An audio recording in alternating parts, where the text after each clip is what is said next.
years, nothing happened. I don't. Detective Hanks, who investigated the case after Sergeant Slaughter, says he doesn't know either. I'm just happy we are where we are, and I have no explanation for the Hibbs for me. Do you think that they will ever get those answers? No. No.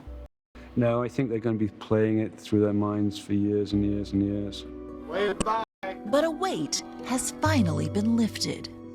How are you all doing as a family? Today I can tell you we are stronger than ever.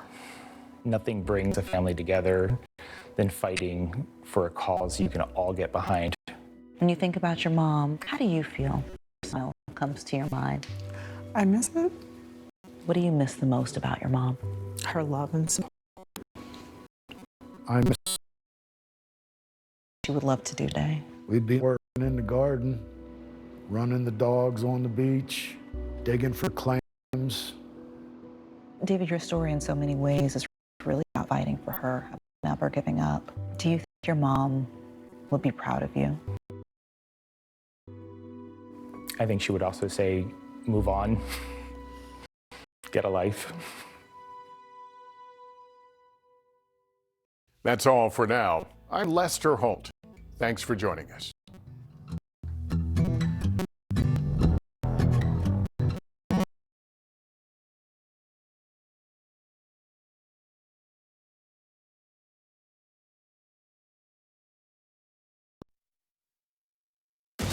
NBC4 News at 11 starts with breaking news. And that breaking news, first it was Eric, now his brother Lyle. Both men denied parole. We have details behind the board's decision and what comes next for the Menendez brothers in their bid for freedom. But first, a pair of pursuits keeping police busy tonight. Right now, a suspected driver of a stolen car leading police on the 110 freeway onto surface streets in Florence and onto the 105 in Linwood. This one under for almost an hour. And about half an hour before that pursuit began, two motorcycle riders reached speeds of up to 150 miles an hour. This pursuit started in West Covina, moved west into El Monte. One of the riders was caught, but police lost the other one around the 110 in downtown LA. And now back to the Menendez case.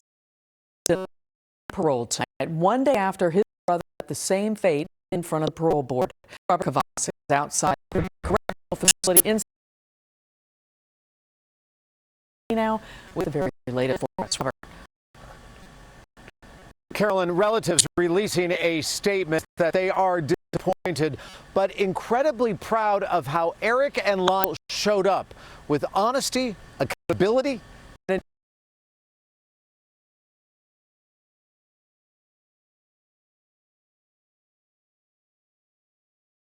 integrity. The parole board tonight, however, says that honesty is the biggest obstacle preventing Lyle Menendez from leaving prison. 57-year-old Lyle Menendez admitting to his parole board, "My mom and dad did not have to die that day," saying the decision to kill their parents 36 years ago this week was his decision and not his baby brother's responsibility. Reportedly red-faced and crying when he said, "It's the anniversary of a crushing day for so many in my family. I think about all the phone calls on that day with the shattering news and the loss and the grief." He lied then, and the parole board determined he's still lying and, quote, struggles with honesty. The deputy district attorney emphasizing what would become a theme of today's hearing. When you look at him, Lyle has a long documented history of lies made to avoid the consequences of his actions. Today, Lyle continues to lie about the central issue in his parents' murders. Like his brother Eric, Lyle contends the pair killed their parents because they feared their parents would kill them first after years of alleged sexual abuse. Defense attorney Heidi Rummel pleading Lyle Menendez spent the first 21 years of life in the prison of his home and the rest of his life in prison. But Lyle's parole denial was not a carbon copy of Eric's denial the day before. It was really actually kind of fascinating to see how different the 2 days were. Eric one day and Lyle the next day. And he did great. He was a trooper. It was a really hard, emotional day. While the parole board found Eric was not a model prisoner, when it comes to Lyle, we find your remorse is genuine. In many ways, you look like you've been a model inmate. You've been a model inmate in many ways who has demonstrated the potential for change. But despite all those outward positives, we see you still struggle with antisocial personality traits like deception, minimization, and rule breaking that lie beneath that positive surface. Remaining positive tonight, the brothers' first cousin. I do want to always remind people that a couple of years ago, this was not even a possibility.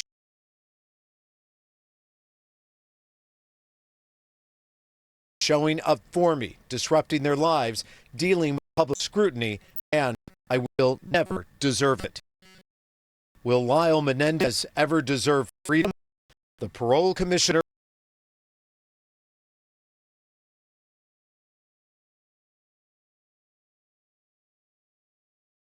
concluding, don't ever not have hope.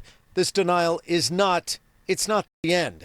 It's a way for you to spend some time to demonstrate, to practice what you preach about who you are, who you want to be. Don't be somebody behind closed doors. And late tonight, LA County District Attorney Nathan Hochman offering parole may be considered in the future if Lyle Menendez fully accepts responsibility for the brutal killings of his parents, but until that time, he remains unfit for release. And until that time, Eric and Lyle Menendez, convicted together, killing their parents, remain together behind bars. And we are live tonight outside of their prison here in San Diego. I'm Robert Kovacic. Carolyn? Robert, thank you for that. Of course, parole hearings highlight the best and worst moments of a prisoner's incarceration. The commissioners credited Lyle for his work toward a master's degree. They also complimented his work with the SPACE program and other mentorship work, but scolded him for his many cell phone violations behind bars, including 2 since former District Attorney George Gascon recommended resentencing for the brothers. Referring to Lyle's central file, the deputy commissioner said it felt like he was reading about 2 different incarcerated people. You seem to be different things at different times. I don't think what I see is that you used a cell phone from time to time. There seems to be a mechanism in place that you always had a cell phone. In response to the cell phone violations, Lyle responded, I had convinced myself that this wasn't a means that was harming anyone but myself in a rule violation. I didn't think it really disrupted prison management very much. Now to reaction tonight from Robert Rand, author of The Menendez Murders and supporter of the brothers. NBC4's Hetty Chang spoke with Rand in Santa Ana just moments after the board denied parole for Lyle. We are once again talking tonight with Robert Rand because not only is he an expert on this case, but he knows Eric and Lyle Menendez well. He wrote the book, The Menendez Murders. Robert, thank you so much again for your time and your insight. We knew coming into morning's hearing for Lyle that this was going to be an uphill battle for him. Not just an uphill battle, but a steep battle. I imagine this outcome does not come as a surprise to you. Yes, no, and why? No, it's not a total surprise. It's disappointing. It's a setback for the brothers, but they will pivot to the habeas petition, and they will pursue any other way to try to get out. So, story isn't over yet. Yeah, the story isn't over. The chapter isn't over yet, right? Perhaps yet to be written. You said that Eric and Lyle came into these hearings laser focused. They had a goal of getting parole granted. Now that they have both been denied, how do you expect them to move forward from this? Does this take the wind out of their sails, so to speak? Eric Menendez has been incarcerated for 35 years. They've been on a roller coaster ride for the last 11 months.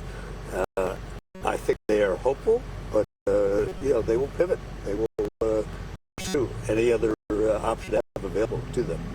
And I think you right. Eric and Lyle told you about a year ago they would not die in a Southern California prison. So we will wait to see. I believe that's true.